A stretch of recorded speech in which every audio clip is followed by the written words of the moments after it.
공감마당 구독, 좋아요 부탁드립니다.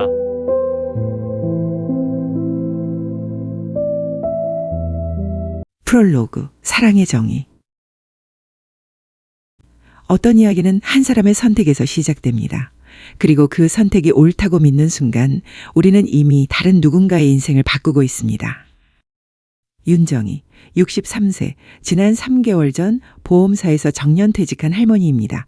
30년을 같은 자리에서 근무했고 많은 사람들의 신뢰를 받았던 여직원이었어요. 남편 도윤과 함께 여유로운 노후를 꿈꿨습니다.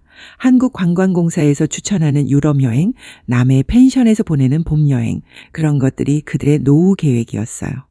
하지만 가족이라는 이름 아래 모든 계획은 변했습니다. 정의는 사랑을 모든 것을 해주는 것이라고 믿습니다. 손주를 위해서라면 밤샘도 마다하지 않고 딸의 짐이 되지 않기 위해서라면 자신의 고통도 감춥니다. 그것이 정의가 알고 있는 모모의 방식, 어머니의 방식이었어요. 하지만 그 믿음이 얼마나 위험할 수 있는지는 아직 모릅니다. 도윤 66세, 정의의 남편입니다.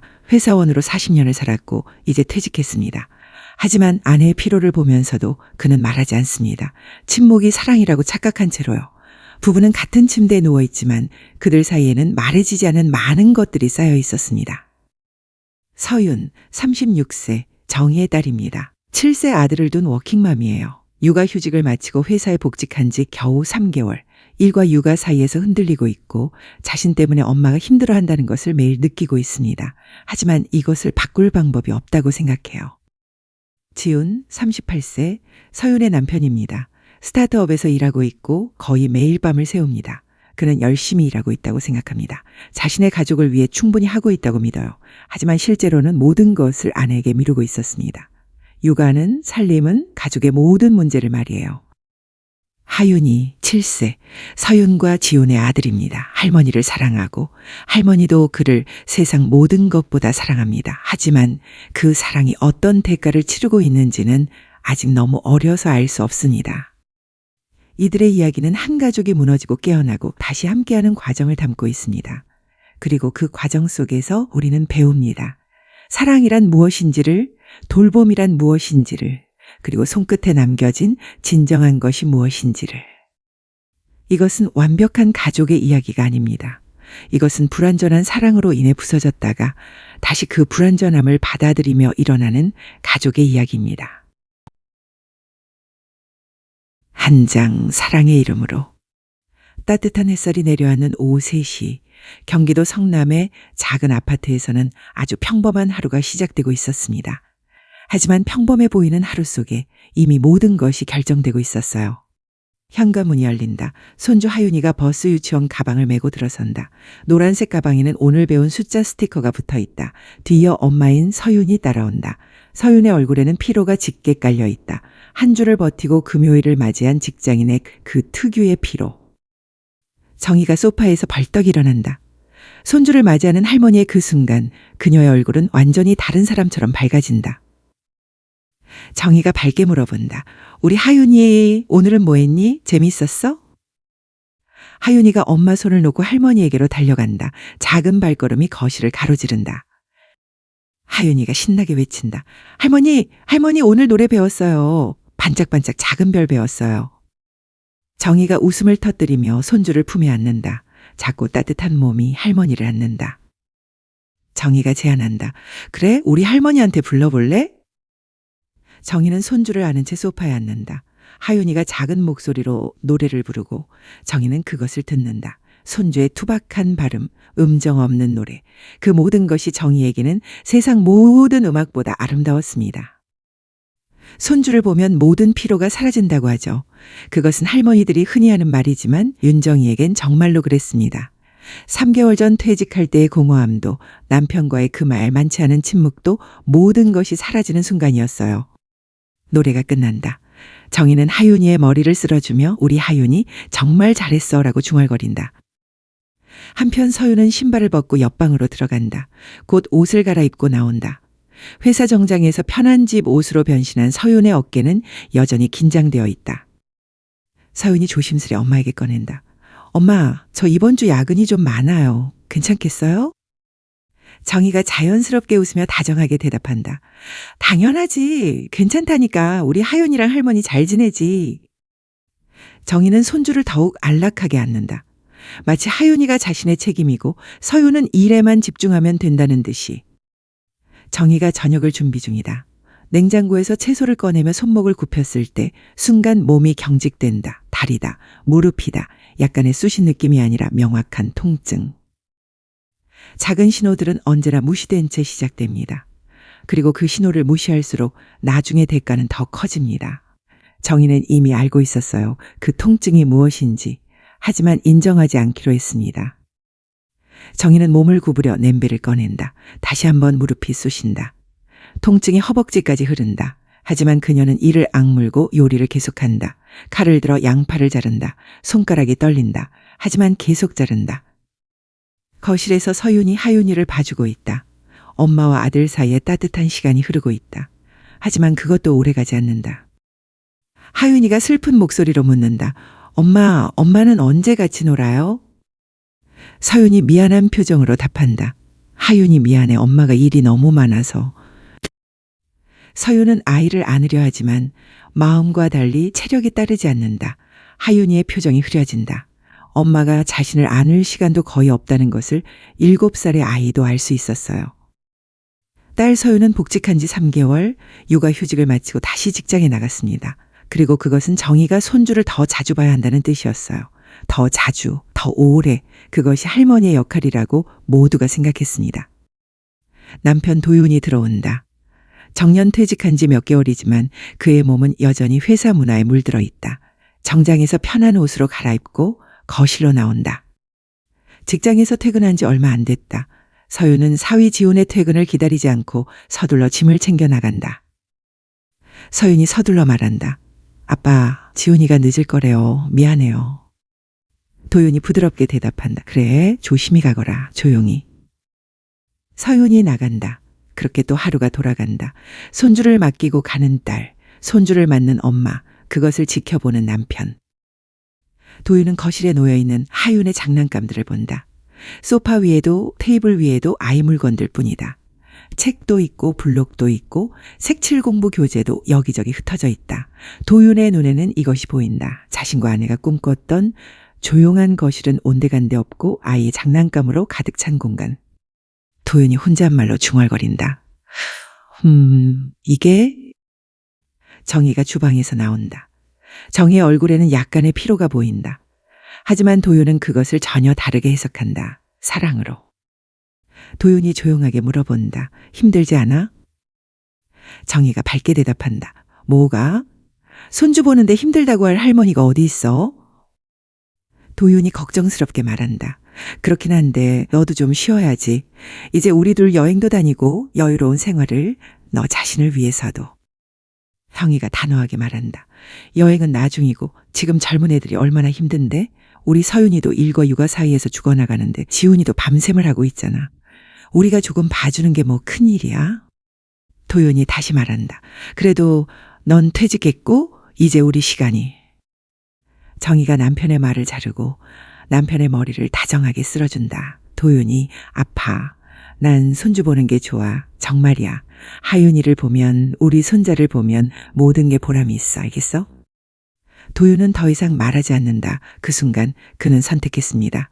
침묵으로 순응하기를. 그것이 남편 될 수 있는 방법이라고 생각하며. 아무도 듣지 않은 것처럼 도윤의 말은 공기 속으로 사라진다. 때로 부부의 거리는 같은 밥상에서도 커집니다. 말해지지 않은 것들이 쌓이면서요. 정희는 남편 옆에서 누워있다. 천장을 바라본다. 통증이 있는 게 분명하다. 무릎에서 허벅지로 이어지는 그 무언가. 하지만 소리를 내지 않는다. 도윤이 이미 자있기도 하고 더 중요하게는 이것을 인정하고 싶지 않았어요. 정희가 조용히 속삭인다. 조금만 더 참으면 돼. 그만 힘내. 하지만 자신을 설득하는 말처럼 들린다.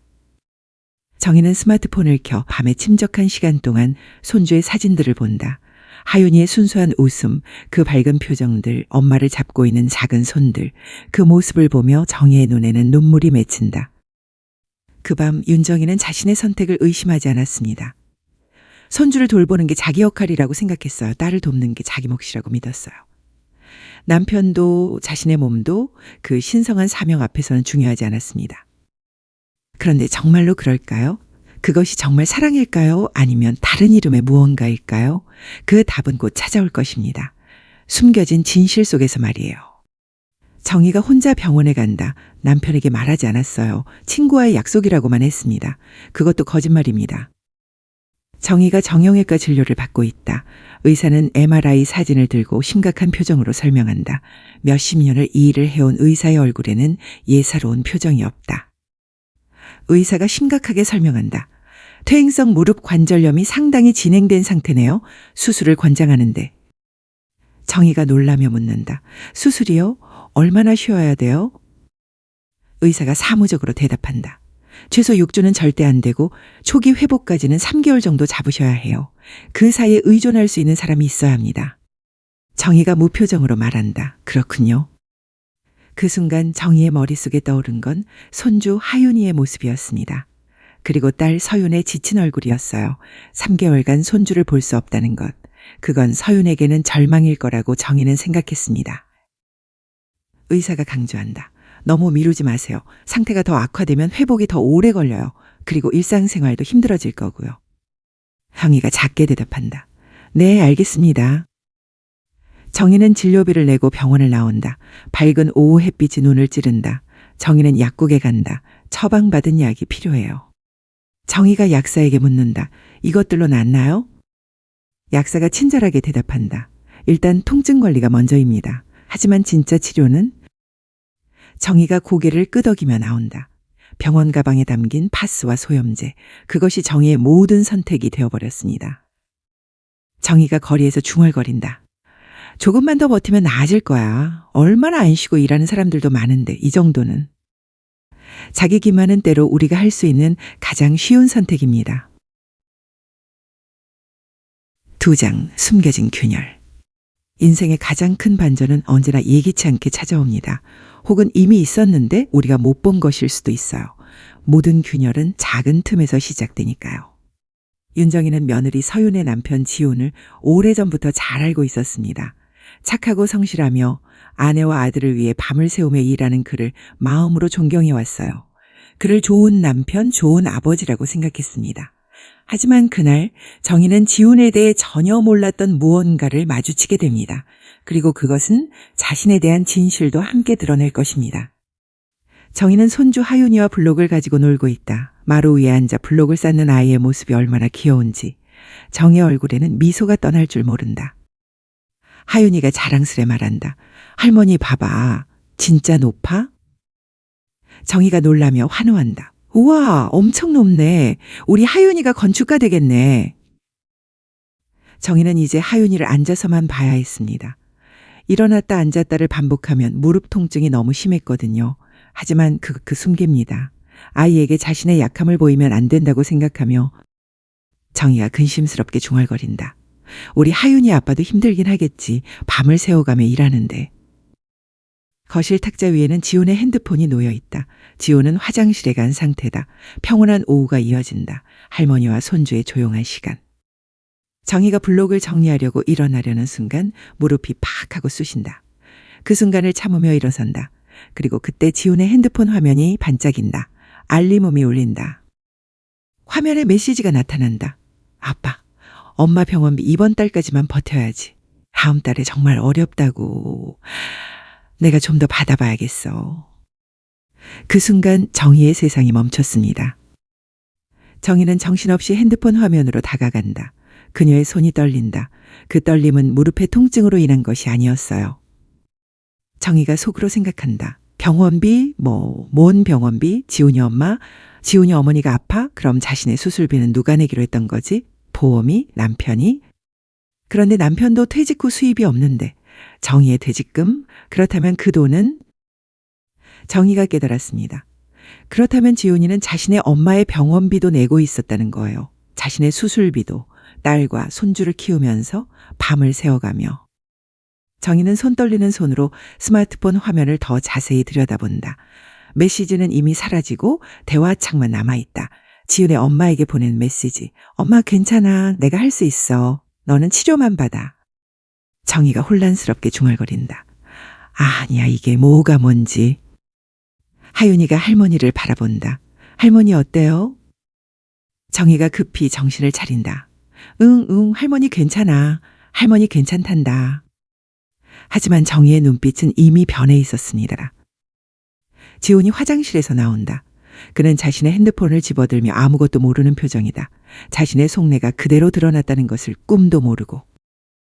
지훈이 밝게 손주를 안으며 말한다. 하윤이 아빠가 집에 왔어. 하윤이가 신나게 외친다. 아빠, 아빠. 정희는 한동안 말을 못한다. 그저 지훈을 바라본다. 그의 얼굴, 그의 미소, 모든 것이 다르게 보였어요. 정희가 떨리는 목소리로 조심스레 말한다. 지훈이? 지훈이 되돌아본다. 네, 어머니? 정희가 천천히 물어본다. 너 요즘 어떻게 지냐? 일이 많지? 지훈이 웃으며 밝게 대답한다. 아, 네, 요즘 프로젝트가 좀 많아서 밤을 새운 지 몇 번이에요. 지훈이 하윤이를 놀려주며 덧붙인다. 하지만 우리 하윤이 때문에 버티는 거야. 아빠가 하윤이 위해 일한다고. 정희가 묵묵히 말한다. 그렇구나. 지훈이 자신의 핸드폰을 들어 뭔가를 확인한다. 아마도 엄마에게 받은 답장을 확인하는 것일 거예요. 정희는 그의 움직임을 놓치지 않는다. 그 순간 정희는 이해했어요. 지훈은 모르고 있었습니다. 아내가 자신의 비밀을 지키고 있다는 걸. 서윤은 남편의 고백을 들었을 겁니다. 하지만 자신은 모르는 척 했을 겁니다. 모를 리 없어요. 그렇기에 더욱 아내는 일을 하고 아이를 봐야 했고 엄마인 자신도 손주를 봐야 했던 거 아닙니까? 정희는 그 순간 이해했습니다. 이 모든 것이 서로를 지키려다 만든 균열이라는 걸. 도윤은 이미 자고 있다. 정희는 침실에 불을 끄고 나와 거실로 내려온다. 밤의 아파트는 조용하다. 모두가 자고 있을 때 정희가 처음 자신을 마주합니다. 정희는 이제야 감히 생각해 볼 수 있었어요. 그동안 외면했던 진실을 말이에요. 정희는 스마트폰을 켜 인터넷을 검색한다. 퇴행성 무릎 관절염 수술비를 입력한다. 정희가 불안하게 중얼거린다. 수술이 200에서 300, 입원비는 이 정도면 몇백은 되겠지? 물리치료비도. 정희의 얼굴이 창백해진다. 그녀의 퇴직금이 얼마인지, 얼마나 남아있는지 생각하기 시작한다. 정희가 숨이 탁하게 나온다. 아, 이게... 정희의 머릿속에서는 모든 것이 뒤엉킨다. 그녀는 천천히 생각해보기 시작합니다. 조각조각이 맞춰진다. 그렇다면 서윤이는, 지훈이는 그들이 자신의 수술비를 자신을 위해 자신이 은퇴했을 때 받은 퇴직금의 일부가, 아니 대부분이? 정희는 검색창에 다시 입력한다. 보험으로 커버되지 않는 의료비. 정희는 마지막으로 깨달았어요. 자신의 퇴직금이 얼마였고 서윤과 지훈이 어떤 상황인지를, 그들이 얼마나 절박한지를. 정희가 목에서 신음이 나온다. 정희는 침대에 누워있지만 눈을 감지 않는다. 옆에는 남편 도윤이 코를 골고 자고 있다. 정희는 그를 바라본다. 정희가 속삭인다. 도윤이 넌 알고 있었어? 아니면 나도 같이 속은 거야? 정희는 일어난다. 조심스럽게 침대를 벗어난다. 무릎이 아프지만 이제 그 아픔이 다르게 느껴진다. 자신의 몸을 잃는 공포가 아니라 가족을 지우는 죄책감으로. 정희는 손주 하윤이의 방으로 들어간다. 하윤이는 깊이 자고 있다. 베개를 안고 자는 아이의 모습. 엄마가 충분히 안아주지 못해서 베개를 안고 자는 아이. 정희가 부드럽게 속삭인다. 우리 하윤이, 아빠 엄마가 너 때문에. 정희는 손주의 이마에 가볍게 입을 맞춘다. 그 순간 눈물이 흐른다. 지금까지 정희는 자신이 도움을 주고 있다고 생각했어요. 손주를 돌보고 딸을 지원하고 가족을 위해 자신을 희생하고 있다고요. 그런데 이제 깨달았습니다. 딸과 사위가 자신을 지키고 있었단 거죠. 부채를 짊어지면서까지요. 정희는 그 순간 마음을 먹습니다. 손을 놓기로. 더 이상 자신의 약함을 숨기지 않기로. 더 이상 가족을 짓누르지 않기로. 정희는 펜을 집어든다. 그 손이 정말로 떨린다. 하얀 편지지를 펼친다. 어떻게 시작해야 할까? 한참을 생각한 후 펜을 내려놓는다. 정희가 막막하게 중얼거린다. 뭘 써야 하지? 뭘? 정희는 다시 펜을 집어든다. 천천히, 그러나 확실하게 쓰기 시작한다. 첫 글자가 나타난다. 정희의 손끝에서 글씨가 나타난다. 한 글자 한 글자씩. 그것은 미안함이었고 감사였으며 동시에 마지막 선택이었습니다. 그녀가 할 수 있는 유일한 방식으로 가족을 사랑하기로 한 선택. 3장 무너진 날. 하늘은 때론 우리의 선택을 시험합니다. 마치 그것이 올바른지를 확인이라도 하듯이. 그리고 그 시험은 때론 너무 가혹해서 우리가 준비한 모든 것을 무너뜨려 버립니다. 윤정이가 편지를 남긴 바로 그날의 아침, 하늘은 검은 먹구름으로 뒤덮여 있었어요. 일기예보에서는 폭우를 예고했습니다. 그리고 예보는 정확했습니다. 새벽부터 폭우가 내린다. 우박까지 섞여 창문을 내려친다. 포르르륵 하는 소리가 거실에 울려 퍼진다. 거실에 불이 켜져 있다. 정희는 여전히 깨어 있다. 밤새 잠을 못 이뤘다. 편지를 남긴 그 밤, 그녀는 선택의 무게로 눈을 감을 수 없었다. 침대에서 일어나 거실로 내려와 밤새 창밖의 빗소리를 들었습니다. 정희의 스마트폰이 울린다. 화면에는 서윤이라는 이름이 떠 있다. 서윤의 급한 목소리가 들린다. 엄마, 엄마, 들려요? 정희가 대답한다. 응, 엄마가 여기 있어. 뭐냐? 서윤이 다급하게 말한다. 엄마, 어린이집이 폭우로 갑자기 휴원이래. 지훈이한테 전화했는데 지금 서버 복구 중이라고 연락 못한대. 정말 미안해. 어떡해? 정희가 놀라며 답한다. 그래? 서윤이 미안한 목소리로 간청한다. 엄마 정말 미안해. 또 폐를 끼쳐. 혹시 하윤이 봐줄 수 있어? 내가 좀 이따가 데려갈게. 정말 미안해. 정희는 하나의 선택을 받습니다. 이것이 자신의 마지막 선택이 될 수도 있다는 생각 없이. 정희가 자동으로 대답한다. 알겠어. 걱정 마. 엄마가 있으니까. 조심히 와. 정희는 끊는다. 그 순간이었어요. 정희가 선택할 수 있었던 마지막 순간이었어요. 말할 수 있었던 순간. 제가 무릎 때문에 힘들어요. 아이를 못 데려가요. 이렇게 말할 수 있었던 순간이었어요. 하지만 정희는 말하지 않았습니다. 왜냐하면 그것이 아직도 사랑이라고 생각했거든요. 그리고 그 사랑이 모든 것을 바꿔버리고 말 것이었습니다. 정희는 흙탕물이 된 아파트 앞 도로를 본다. 차들이 어렵게 움직이고 있다. 비포장도로의 물은 점점 높아진다. 문이 열린다. 하윤이가 유치원 가방을 메고 들어온다. 지훈이 서둘러 데려온 것이다. 지훈의 옷은 흠뻑 젖어 있다. 차를 타고 가는 짧은 길에도 비는 이렇게 심했어요. 지훈이 급하게 말한다. 죄송합니다. 진짜 갑자기 휴원이라고 해서. 정희가 침착하게 대답한다. 괜찮아. 너 어디 더 물건 잃어버렸니? 빨리 가. 서버 복구한다고 했지? 지훈이 고개를 끄덕인다. 고마워요. 이따가 못 올 것 같으니까 저녁 늦을 거예요. 정희가 밝게 말한다. 알겠어. 조심히 가. 지훈이는 급히 나간다. 그것이 정희가 사위 지훈을 본 마지막 모습이었습니다. 그의 떠나는 뒷모습, 빗속을 헤쳐나가는 그의 뒷모습. 정희는 아무것도 알지 못했습니다. 지훈이가 돌아오지 않을 거라는 것을. 정희와 하윤이가 남겨진다. 폭우는 계속된다. 창밖의 물은 점점 높아진다. 도시가 빠르게 침수되고 있다. 하윤이가 자꾸 창문으로 다가간다. 아이는 이 폭우가 무섭다. 하윤이가 무서운 목소리로 말한다. 할머니, 비가 무서워요. 정희가 아이를 품에 안는다. 무릎의 통증은 상관없다. 손주를 안는 게 전부다. 정희가 다독인다. 괜찮아. 할머니가 여기 있으니까 괜찮아. 정희의 무릎이 통증을 일으킨다. 하지만 그녀는 하윤이를 놓지 않는다. 정희가 불안하게 중얼거린다. 서윤이는 뭐하고 있고 지훈이는 이 날씨에. 오후 2시가 되어도 폭우는 멈출 기미가 보이지 않는다. 정희는 하윤이에게 만화를 틀어준다. 아이는 조용히 보고 있다. 정희는 창밖의 폭우를 바라본다. 그 순간 스마트폰이 울린다. 서윤이다. 서윤이 급하게 말한다. 엄마, 미안해. 나 이따가 집에 데려갈 거니까. 정희가 놀라며 물어본다. 뭐? 아직도 회사에 있어?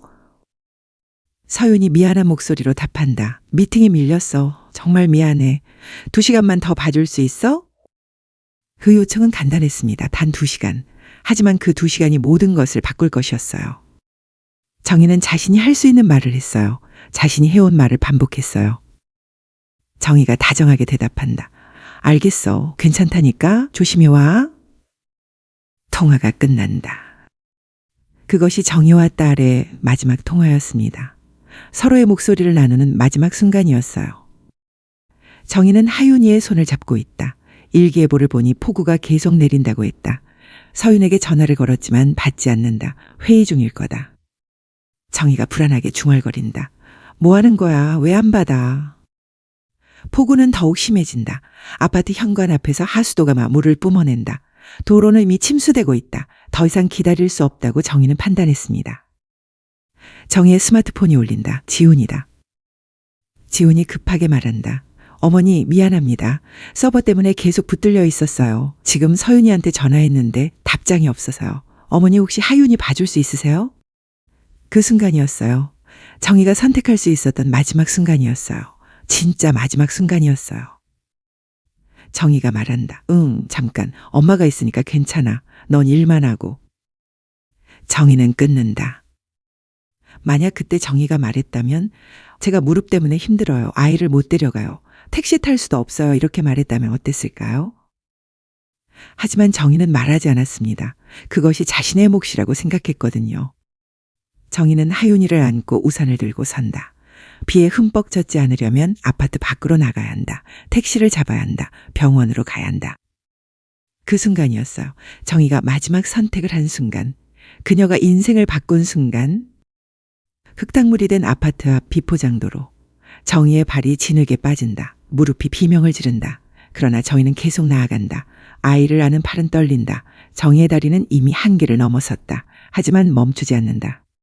아이를 지켜야 한다. 그것이 사랑이라고 생각했습니다. 택시가 나타났어요. 정희는 필사적으로 손을 든다. 택시가 멈춘다. 정희가 말한다. 성남 대도병원으로. 그 말이 정희의 마지막 말씀이 될 줄은 그녀는 모르고 있었습니다. 택시가 움직인다. 빗길은 미끄럽다. 운전사가 조심스럽게 핸들을 돌린다. 정희는 하윤이를 단단히 안고 있다. 창밖으로 폭우가 쏟아진다. 세상이 물에 잠기고 있다.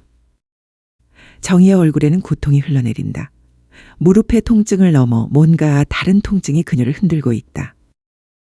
그때 일어났습니다. 순간 차가 미끄러진다.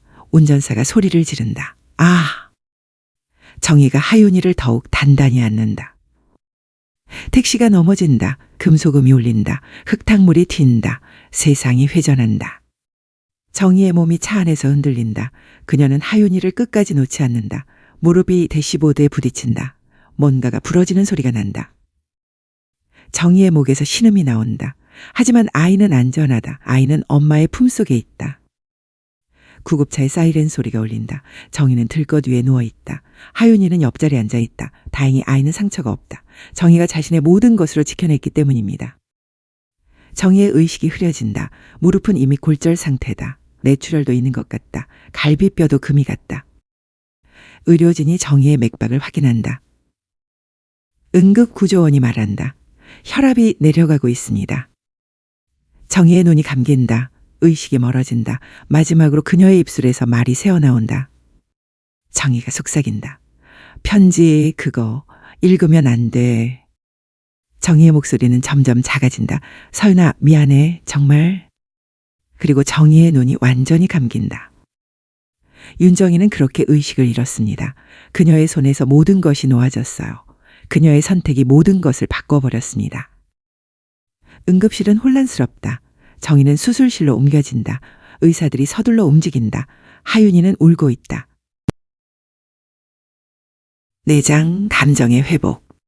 회복이 진정으로 시작되는 순간은 언제일까요? 그것은 상처가 아물 때가 아닙니다.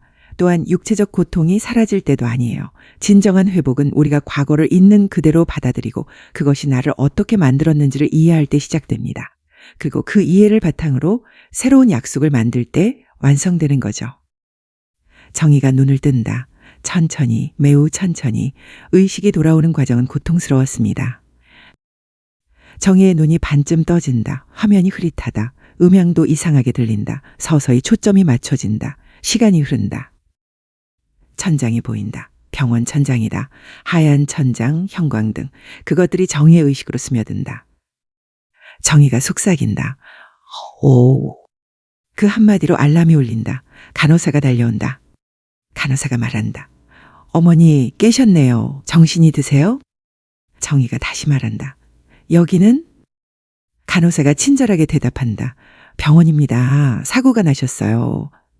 3일 전에요. 정희는 그렇게 돌아왔어요. 어디서 왔는지도 모르는 곳에서 깨어났습니다. 의사가 정희의 상태를 설명한다. 다리 골절, 갈비뼈 금이 있지만 뇌출혈은 성공적으로 치료되었다. 신경 손상은 없다고 한다. 3개월의 재활이 필요하다고, 운 좋은 측면이 있다고, 더 심할 수도 있었다고. 정희는 의사의 말을 듣는다. 하지만 그 말들은 먼 곳에서 울려오는 것처럼 들린다. 의미를 찾을 수 없다.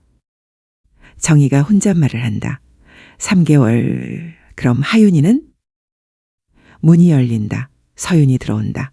서윤은 달려온 것이 아니라 비틀거리며 들어온다. 손에는 편지가 들려있다. 손이 떨린다.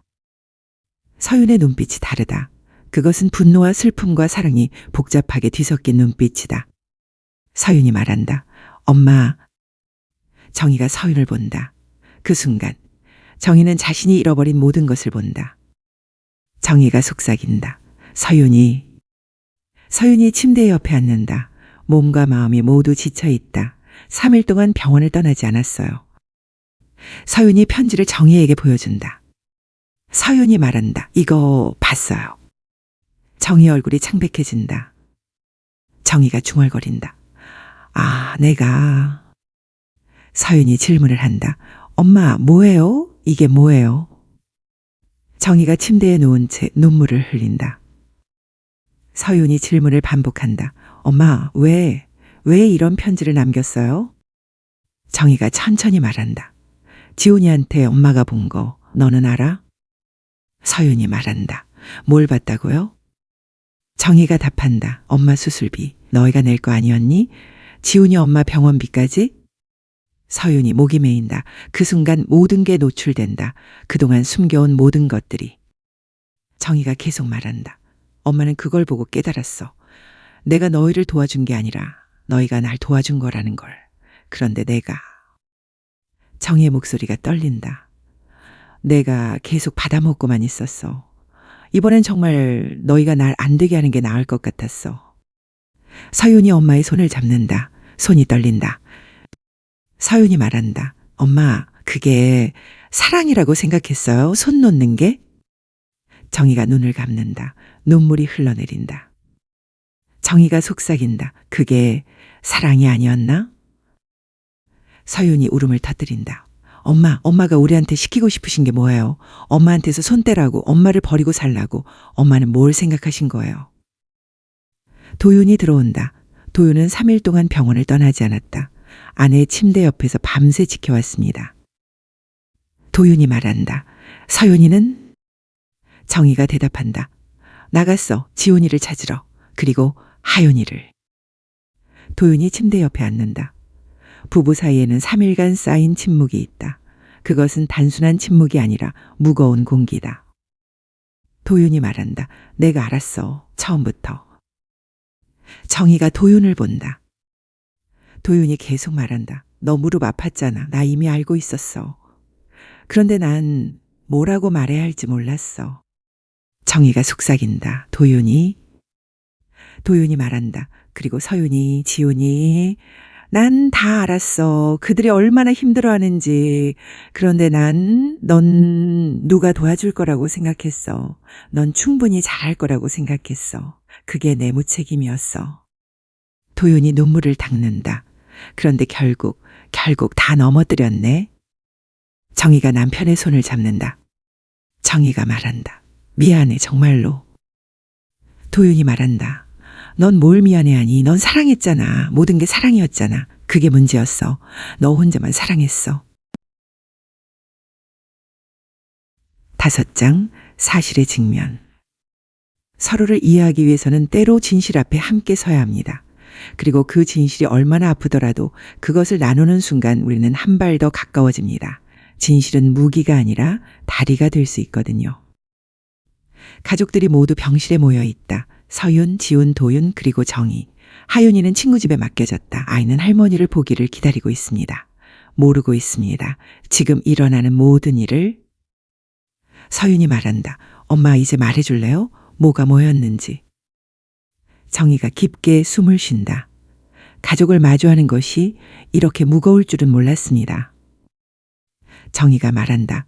그날 아침 넌 내가 화장실을 들어갔을 때 지훈이 핸드폰을 보고 뭔가를 봤을 거야. 지훈이가 깜짝 놀란다. 어머니가. 정희가 고개를 끄덕인다. 병원비 얘기였어. 엄마 거였나? 지훈이 작은 목소리로 말한다. 네. 실내가 조용해진다. 모든 것이 드러나는 순간. 서윤이 말한다. 그래서 엄마가 편지를 남겼어? 우리한테 짐이 됐다고 생각해서? 정희가 대답한다. 아니야. 넌 짐이 아니었어. 넌 사랑했던 거야. 그런데 잘못된 사랑이었을 수도 있다는 걸 깨달은 거야. 내가 너희를 돌봐주고 있다고 생각했는데 사실 내가 너희 인생을 대신 살고 있었던 것 같아. 도윤이 말한다. 정희 뭐가 잘못됐다고 생각해? 정희가 남편을 본다. 그리고 딸을 본다. 사위도. 정희가 말한다. 지훈이 넌 엄마 병원비도 내고 우리 하윤이도 봐주고 회사도 다니고 너는 혼자 모든 것을 감당하고 있었어. 그리고 서윤이 넌 일을 하려다 엄마가 힘들까 봐 죄책감을 느꼈고 엄마는 너희를 돌보느라 자신을 잃었어. 이게 행복한 가족일까? 이게 사랑할까? 서윤이 목이 메인다. 엄마의 말이 모두 맞습니다. 서윤이 말한다. 그래서 엄마가 손을 놓으려고 했던 거네요. 정희가 고개를 끄덕인다. 그렇게라도 너희가 살아날 수 있게. 지훈이가 말한다. 어머니, 근데 그게 아니라. 정희가 손을 들어 지훈의 말을 멈춘다. 정희가 계속 말한다. 지훈아, 넌 좋은 아들이야, 정말. 그런데 넌 어머니를 도우려다 아내를 외면했고 서윤이는 일을 하려다 우리 엄마를 돌봤고 엄마는 모두를 돌보려다 자신을 잃었어. 누구도 자신의 삶을 살지 못하고 있었어. 그게 내가 본 진실이야. 서윤과 지훈이 병실 밖으로 나온다. 복도의 불빛이 그들의 얼굴을 비춘다.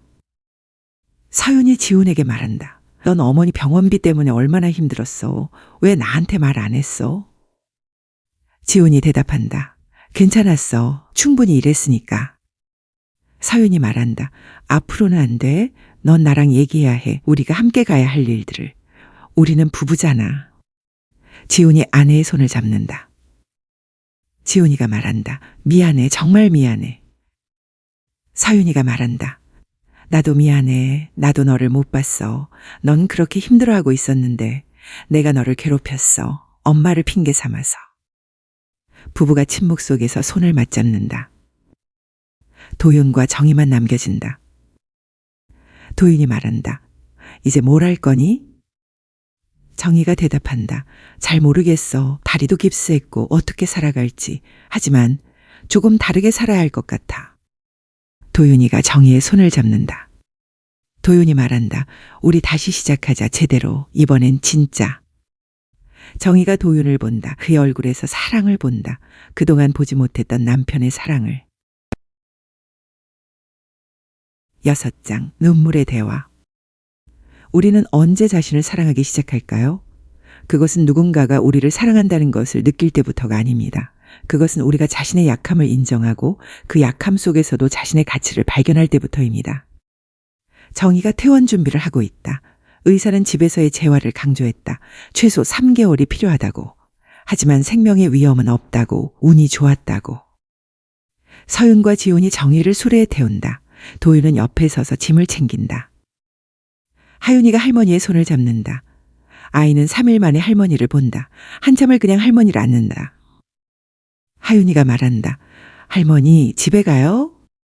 정희가 대답한다. 응, 집에 가자, 우리 하윤이. 정희가 집으로 돌아온다. 아파트의 모든 게 그대로다. 하지만 뭔가는 달라졌습니다. 공기가. 사람들의 움직임이. 서윤이 말한다. 엄마, 이제부터 우리 약속이 있어요. 정희가 물어본다. 뭐가? 서윤이가 설명한다. 월요일부터 금요일까지는 하윤이를 어린이집에 보낼 거고 아빠 엄마한테 맡기지 않기로 했어요. 그리고 주말엔 우리 가족이 함께 시간을 보낼 거예요. 할머니는 그냥 쉬세요. 지훈이가 덧붙인다. 그리고 저는 새 회사를 정했는데요. 야근이 거의 없는 회사예요. 주 3일만 재택근무를 하기로 했어요. 나머지는 집에 있을 거고요. 도윤이 말한다. 그리고 정희? 넌 이제 집에서 쉴 거야. 진짜 쉬는 거. 넌 이제 할 일이 없어. 대신 우리는 너를 돌볼 거야. 모두가 함께. 정희의 눈에 눈물이 맺힌다. 받는 것이 주는 것만큼 무겁다는 것을 처음 깨닫습니다. 서윤이 정희의 다리를 조심스럽게 들어올려 쿠션 위에 올린다.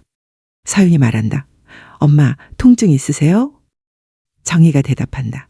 조금 고마워. 그 순간 정희는 느꼈어요.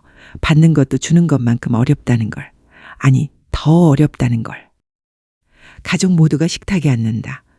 하윤이는 할머니 옆자리에 앉아 있다. 도윤이가 밥을 퍼담는다. 모두의 그릇에. 도윤이 정희에게 물어본다. 이거 됐어? 정희가 대답한다. 응, 고마워. 하윤이가 밥을 먹으며 말한다. 엄마, 아빠, 할머니, 할아버지, 우리 가족. 서윤이가 웃으며 말한다. 응, 우리 가족이지. 지훈이가 덧붙인다. 불완전하지만 최고의 가족. 정희가 눈물을 흘린다. 이제 그것이 무엇인지 안다. 감사의 눈물이다. 7장 새로운 약속. 변화는 한순간에 일어나지 않습니다. 그것은 작은 선택들의 누적입니다. 매일의 작은 약속들을 지키는 과정입니다. 그리고 그 과정 속에서 우리는 비로소 가족이 되는 거죠. 정희가 목발을 짚고 서 있다. 팔에는 아직도 힘이 부족하지만 그녀는 서 있다. 지훈이가 양쪽 팔을 펼쳐 말한다. 자, 어머니, 한 발 더. 정희가 천천히 한 발을 내딛는다. 정희가 속삭인다. 좋아, 할 수 있어. 서윤이가 응원한다. 엄마 정말 잘하셔요. 어제보다 훨씬. 정희는 거실을 한 바퀴 돈다. 그것은 작은 움직임이지만 엄청난 성취였습니다. 물리치료사가 정희의 상태를 체크한다. 물리치료사가 말한다. 이제 목발 없이도 괜찮을 것 같은데요. 천천히 시도해 보세요. 정희가 목발을 내려놓는다. 손이 떨린다. 2달 동안 의존해온 목발, 그것 없이 서는 것이 얼마나 두려운지. 정희가 한 발을 앞으로 내딛는다. 그리고 또 한 발. 서윤이가 옆에서 손을 펼쳐 준비한다. 정희가 걷는다. 정희가 웃는다. 오래된 웃음이 아닌 새로운 웃음. 감사와 희망으로 가득한 웃음. 가족들이 공원을 산책한다. 봄이 왔습니다. 벚꽃이 피고 있다. 정희는 여전히 천천히 걷지만 혼자 걷는다. 지팡이도 필요 없다. 하윤이가 할머니의 손을 잡는다. 하윤이가 말한다. 할머니, 이제 놀아도 돼요? 정희가 웃으며 대답한다. 응, 이제 놀자. 정희와 하윤이는 공원의 벤치에 앉는다. 정희는 손주를 바라본다. 예전처럼 강박적인 관심이 아니라 그저 자신의 손자를 사랑하는 눈으로. 정희가 중얼거린다. 우리 하윤이 얼마나 컸어. 할머니가 잠깐 있는 사이에. 하윤이가 할머니의 손을 꽉 잡는다. 할머니, 난 매일 엄마에게 할머니가 언제 와냐고 물었어. 정희의 눈에 눈물이 맺힌다. 서윤이 요리를 한다. 옆에는 지훈이가 서서 도와준다. 도윤은 하윤이와 블록을 가지고 논다. 정희는 소파에 앉아 그들을 본다. 모두가 자신의 역할을 하고 있다. 누구도 과하지 않게, 누구도 부족하지 않게. 정희가 중얼거린다. 아, 이렇게 되는 거구나. 가족이라는 게. 식탁이 차려진다. 도윤이가 밥을 준비한다. 서윤이는 음식을 푼다. 지훈이는 하윤이를 봐준다. 정희는 더 이상 모두를 챙길 필요가 없다. 정희도 누군가에게 챙겨진다. 도윤이 정희의 그릇에 국을 담아준다. 도윤이가 말한다. 밥 먹어. 너도 충분히 먹어야 돼. 정희가 미소 지으며 숟가락을 든다. 하윤이가 말한다. 할머니, 이거 맛있어요. 정희가 대답한다. 할아버지가 신경 써서 만들었구나. 도윤이 웃는다. 그 웃음은 3개월 전보다 훨씬 밝다. 정희와 도윤이 나란히 누워있다. 침대 사이에는 따뜻함이 있다. 그것은 섹슈얼한 것이 아니라 감정적 친밀함이다. 도윤이 말한다. 좋겠어. 이렇게 우리 둘 너무 오래 있고 있었어. 정희가 도윤의 손을 쥔다. 정희가 말한다. 미안해. 이제야 너를 돌아본 거. 도윤이 대답한다. 넌 미안해할 게 없어. 우린 함께 배우는 거야. 언제나 함께. 8장 손끝에 남은 것. 그렇다면 사랑이란 무엇일까요? 그것은 모든 것을 해주는 것이 아닙니다. 그것은 함께 무너지고 함께 일어나는 것입니다. 그것은 손을 잡는 것이면서 동시에 손을 놓아주는 것입니다. 그것은 완벽함이 아니라 솔직함입니다. 그것은 가족이라는 이름 아래 모여 있으면서도 서로 다른 개인으로 존중받는 것입니다. 에필로그 6개월 후. 정의의 회복은 완전했다. 다리의 흔적은 남았지만 그것도 역사가 되었다. 의사는 일상생활에 전혀 문제가 없을 거라고 했다. 서윤은 육아휴직을 냈다. 3개월간. 그동안 지훈이와 함께 하윤이를 봤다. 부부가 함께 아이를 키우는 경험. 그것이 얼마나 소중한지 그들은 알게 되었습니다. 그리고 정희와 도윤은 서둘러 봄 여행을 떠났다. 유럽이 아닌 제주도였지만 그들에게는 꿈의 여행이었어요. 우리 둘 여유로운 모습으로 서로를 바라보며. 회사에 복직한 서윤의 성과는 전과 달랐다. 더 이상 자책하지 않았고 따라서 더 충실했다. 그녀는 자신의 일에 집중할 수 있었어요. 엄마가 상관없다는 것을 알았으니까. 지훈이는 새로운 회사에서 일하며 주 3일 재택근무를 지키고 있다. 그리고 때론 이른 퇴근을 해도 누구도 뭐라 하지 않는다. 왜냐하면 가족이 먼저니까요. 하윤이는 할머니의 옆에서 자란다. 하지만 이제 그 사랑이 질식시키지 않는다. 밸런스를 이루었기 때문입니다. 정희는 이제 텃밭을 가꾼다. 도윤과 함께 봄부터 토마토를 심어 여름이 되면 수확한다. 어느 날 하윤이가 할머니의 텃밭에 와 물을 준다. 하윤이가 말한다. 할머니, 이거 크면 뭐 돼요? 정희가 웃으며 대답한다. 토마토가 되지. 그럼 우리 함께 먹자. 하윤이가 고개를 끄덕인다. 좋아요. 정희는 손주의 머리를 쓸어준다. 예전처럼 강박적이지 않게, 그저 순수하게 할머니가 손자를 사랑하는 그 방식으로. 정희가 중얼거린다. 그래, 좋아. 우리 함께 자라자. 그 순간 정희의 손끝에는 무엇이 남았을까? 사랑. 불완전하지만 진정한 사랑. 위험한 사랑이 아닌 건강한 사랑.